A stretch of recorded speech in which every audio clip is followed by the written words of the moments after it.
Hey y'all, welcome to Twin Oaks Family Farm in rural southeast Ohio, USA. We're a small farm, very small, family run, independent, and we specialize in meat chickens and some egg production chickens. So for 2024, we're raising 1,650 Cornish Rock Cross meat chickens for poultry production, and we have about 60 egg production hens. What you're looking at here is a brooder space for our Cornish Rock Cross meat chickens. And so it's actually a temporary confinement set up within the building that we use to raise the meat chickens. And then we like this setup because as these birds grow, which they grow incredibly rapidly, as they grow, we can just take down the temporary walls that we've constructed and let them expand into the bigger floor space of the building, which at the moment has some storage and some ornery dogs. So, Gus is the teddy bear dog that's rolling around there getting all the shavings on him, so he'll obviously have to be groomed before he's allowed to return to the house, but apparently that feels good. And then Tanner the dachshund, both these dogs are actually house dogs with us, but they're really good around all the chickens, so they're frequently in the barn areas. They're not traveling to other farms or to other places, and we don't have other dogs coming in to their spaces, so we have a tolerance for having them with us around the livestock here at our place. Wanted to tell y'all a couple interesting things about chicken consumption in the United States of America. We'll go ahead and zoom in on some of the chickens too to give you a little closer look. These chicks are second day. So this is September 5th, 2024. They were hatched September 4th, 2024. They made a journey through the United States Postal Service from Cincinnati, Ohio area after they were hatched, day of hatch, and they would have gone most likely from Cincinnati, Ohio to Columbus, Ohio, to Athens, Ohio, to Marietta, Ohio, and then to our little part of the world about 20 minutes away from Marietta, Ohio. We're in rural southeast Ohio, USA. So some interesting facts about chicken consumption in the United States of America. In 2023, on average, Americans consumed approximately 101 pounds of chicken per person. Now, back in 1960, that number was like 23 pounds of chicken on average per person in the United States of America. So interestingly, though, it looked like in recent years, the highest chicken consumption, and we're talking about chicken from chickens like these, broiler chickens that are raised and finished specifically for poultry production, specifically for meat production. A lot of these birds are resting right now. Baby birds rest a lot because baby birds are growing a lot. Basic biology. You know, what happens when we sleep? It's restorative and it contributes to growth, okay? So that's what you're seeing. You see a lot of growth after these birds take care of basic needs, eating, getting hydrated, manuring, then, you know, they're going to rest. That's pretty much the rest of the day. At this age, they do have some periods of activity, of being busy, of expending bursts of energy all at once. But anyway, they rest a lot, sleep a lot, grow a lot. So was saying, interestingly, in recent years, I think about 2021 was actually seemed like kind of a peak of chicken consumption. I think it was more like around 120 pounds on average per person in America of chicken consumption that year. And then, you know, it's kind of dipped, but it's hovering, staying around about 100 pounds per person as of 2023, with the expectation that that will increase. There is a perception that it's, you know, leaner protein than other options, especially the white meat. And there's been a real interest in choosing poultry as your protein option. I think mostly out of maybe a health conscious perspective for some reason. And in fact, I do believe that chicken is consumed at a greater quantity than beef now in the United States of America. So those are kind of interesting things. But we started out raising Cornish rock cross meat chickens for ourselves. In fact, so, there's two like over there. They want to be warm. I would like them to be under the lights and the heat lamps. And that's why we've really confined this brooder space down with these temporary walls.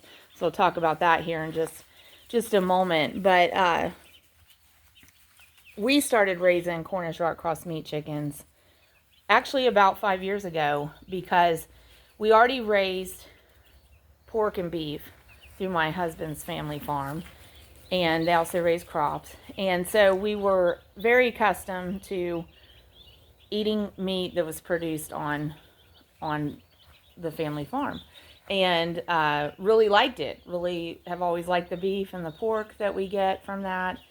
And we were not fans of chicken, but we had never raised chicken. And so the chicken that we would get, it just never really had a high degree of appeal to us, taste-wise, texture-wise.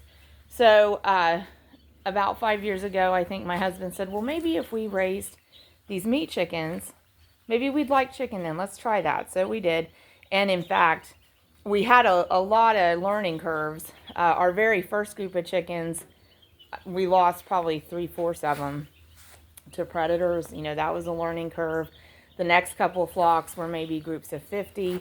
We figured out how sensitive they are to ambient temperatures. We figured out how sensitive they are to lighting intensity and to the space that they have and the space requirements that they need for floor space, stocking density. So, as we were doing these smaller flocks, we were learning a lot about how to make the formula work to find a threshold of success in raising meat chickens. And so we also simultaneously found that we really, really liked the chicken that we produced from them. And so we actually got to the point where we said, we want other people to experience great chicken like this. Can we kind of expand this into a little bit of a commercial operation and produce more chicken and use word of mouth to promote it and try to sell chicken that we've raised here to other people so that they also can experience the taste of homegrown chicken. It's a top quality taste and texture in the poultry. So we said, yeah, let's go for it. So, we spent those first couple years, we just spent time with smaller flocks and, trying to really get good at the process. And we're still always learning. Every flock teaches us something. We're always learning new things about raising these birds. But we're about, I think about 5 years in on it. And so each year we've tried to raise more than the previous year. Like I said, this year we're up to 1,650. We're actually thinking next year, though, I don't know, we may pull back to 1,000 or 1,200, actually. We do use a USDA inspected processor to process our poultry. Sorry, the lighting really cut out on us there. I don't know what happened, and now I don't know how to fix it. So let me see. There we go. So sorry for that snafu, y'all. But we do use a USDA inspected processor mainly because just at this quantity, we don't want to do this quantity of butchering and processing at one time. Plus, when we do take the meat to a USDA inspected processor, it gets a federal inspection stamp, so that helps with selling it. And we feel, and we've gotten feedback from clients, that having it processed does add value to the product because it does have that professional packaging, it does have that federal inspection stamp, but it also gives us all of the options that are available at the processor. So instead of maybe, if we did it, maybe we would only produce whole chickens. By taking it to the processor, we can come back with whole chickens, packages of just chicken breast, packages of just drumsticks. We can get some of it made into ground chicken, and then some of that made into ground chicken patties. So it builds in options for our consumers. And so, it adds value. So if you're going to raise meat chickens, you can process them yourself. If you choose to take them to a processor, be prepared that it's going to add significant cost to your production. But if, on the flip side, if it is something that you are selling, even though it added cost, it also adds value. So that's something to take into consideration. So, okay, so a couple things to wrap up on here. So I mentioned they were hatched the day before we're recording this. So we call move-in day 1. And so this is day 2. We're going to have these birds here about 41 days, I think. They hatched September 4th, 2024. They're going to processor October 14th, 2024. For us, that is all set up a year ahead and a year at a time.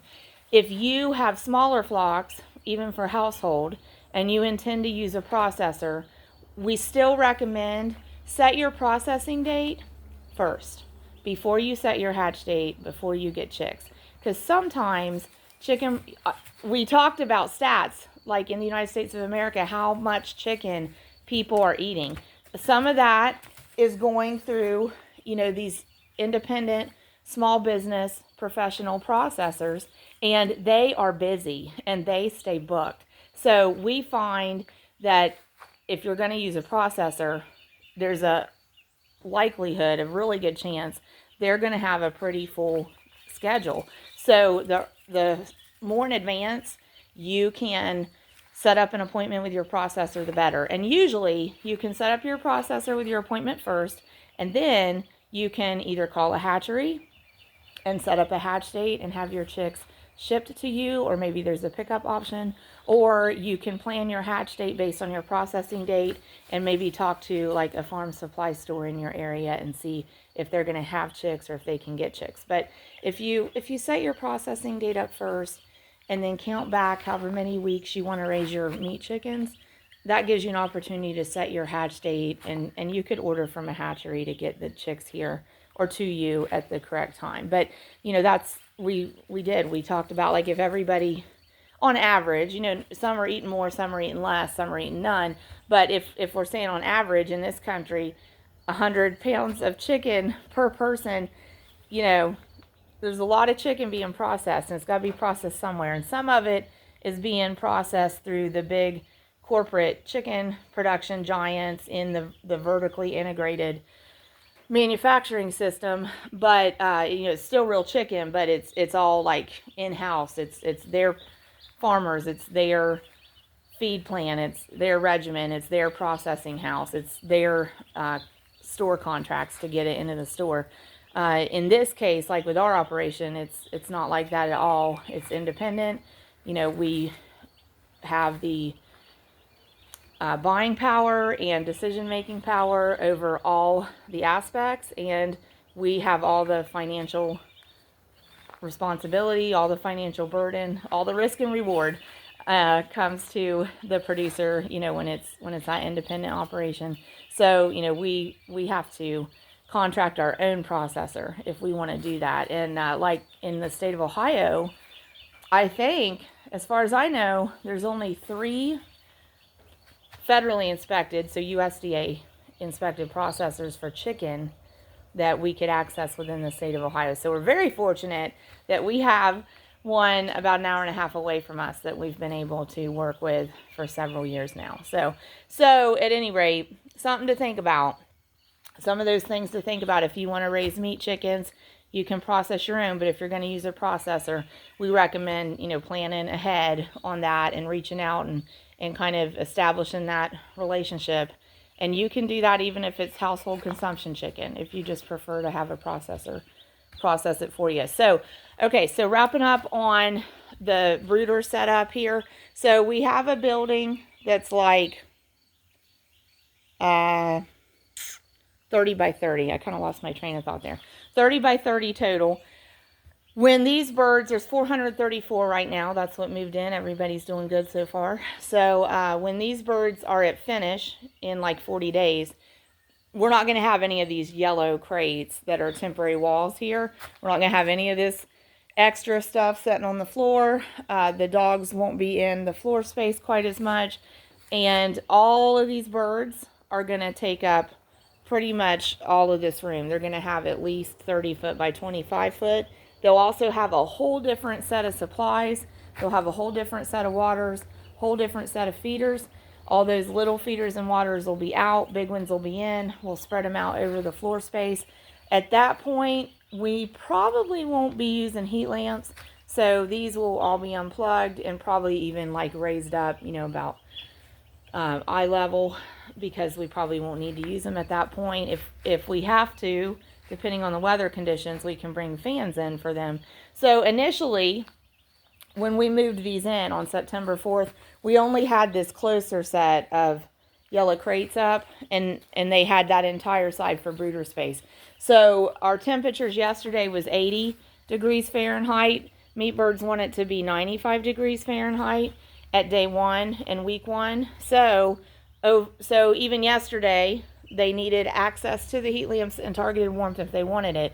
But last night, I don't know, it got cool. It got in the 40s, probably high 40s, maybe low 50s, but it was cool. So when I got to the barn this morning, I had an issue. Okay, so that wall wasn't there of little yellow crates, and I had a bunch of birds on the floor back in that corner, a bunch of birds in this corner, and a bunch of birds in the 2 front corners. And so they had so much room that instead of choosing to go to the heat lamps for targeted warmth, they chose body heat and they piled up in corners.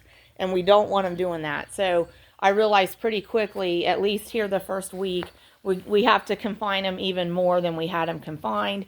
And we took away those 2 corners up there by building another wall in. That we're taking away this corner with a little block of wood there, but we may have to even like take a couple of these crates and angle them to that wall and totally take away this corner. And then we'll have to see up here too. They'll probably, and see, none of them are going under these 3 lights right at the moment. I don't know why. So anyway, but we'll have to watch this corner because they may pile up there. So I think they're hanging that way because I have the door to this left side open as we're looking at them from right here. And so there's a little bit of air moving in close to this end. So they're kind of staying away from that air movement. But something I wanted to mention, hope you'll be able to see in the view of the camera here. For the most part, this is real good. This is what we want to see. Can you kind of get a sense of how the birds are utilizing the heat lamps? You basically see circles formed up under the heat lamps. And so watching how your birds utilize the heat lamps really tells you a lot about their comfort level. So what we've accomplished here by making the other short wall is we've got them out of the corners. We've confined them a little more so that when they want warmth, they have to choose the targeted heat lamps instead of choosing to pile up and utilize just body heat. They're able to find that targeted warmth from the heat lamps and use it. And so we don't want them in that brightest part of the beam right under the lamp. Ideally, we want them out on the edge of that, forming a circle up around it. So that's basically what they're doing. You can definitely see it on that further row of heat lamps. We see the circles. And so, we may have to we've got a row of feed trays down the middle.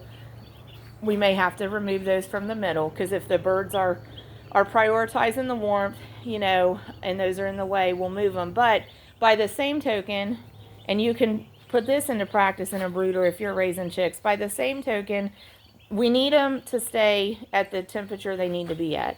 So we want them to stay under the targeted warmth. We also want them to eat, and we also want them to drink water. So where do they need to be?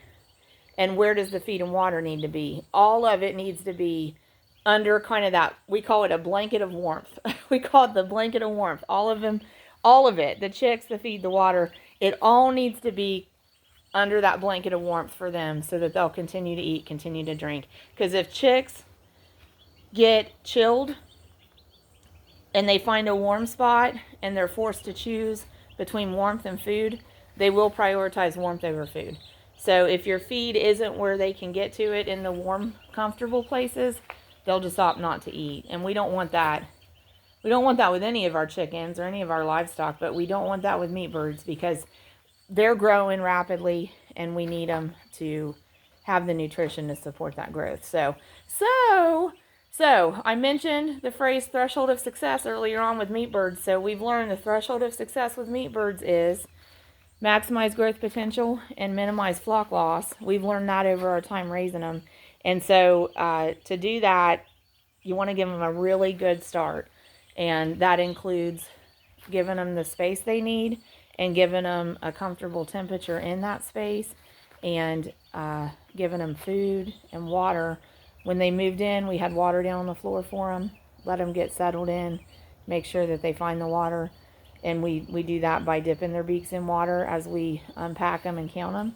And so we let them settle in, and then food was put into the pen a couple of hours after that so that the stress from transport had dissipated. So that's what's going down with these meat birds. But thanks for joining us, and wanted to just let you see the chicks and the brooder. So as I said, it's a resting period now, and they're really off to a good start. So this is day 2. We have about 41 days with them. And it's hard to believe that they can go from the size of an egg to, maybe 7-8 pounds in about 6 weeks. But they do. And then they finish out with a meat bird. They're really efficient at converting feed to meat. And you see a lot of that at the very last 10 days or so of production. And so with a meat bird, they will dress out. In other words, the finished poultry that you'll get after raising them, they'll dress out about 75% of their live body weight.